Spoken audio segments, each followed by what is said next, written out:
আজ আপনাদের দেখাবো যে যেহেতু এখন প্রায় বাড়ি পাকা হয়ে গেছে, তো এই যে ছোট্ট ছোট্ট চড়ুই পাখিগুলো এরা কিন্তু থাকার জায়গা পাচ্ছে না।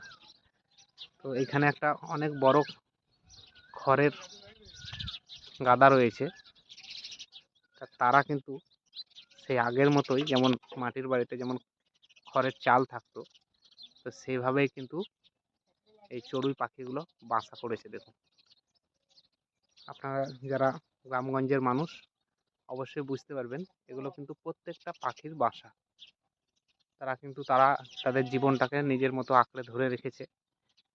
তো যেহেতু অনেক পাকা বাড়ি হয়ে গেছে, তো তারা থাকার জায়গা পাচ্ছে না। তো তারা কিন্তু এই খ্যারের যে পালই বলা হয় যেটাকে, এখানে কিন্তু তারা এই বাসাগুলো করেছে। তো ভিডিওটা কার কার ভালো লাগলো অবশ্যই কমেন্ট করবেন এবং শেয়ার করবেন।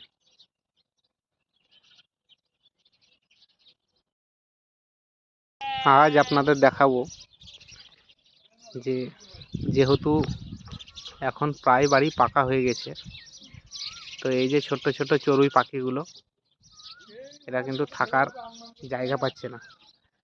তো এখানে একটা অনেক বড় খড়ের গাদা রয়েছে।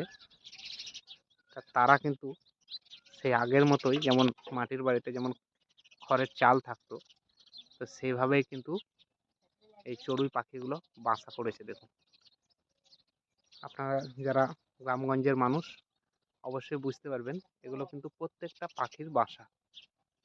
তারা তাদের জীবনটাকে নিজের মতো আঁকড়ে ধরে রেখেছে।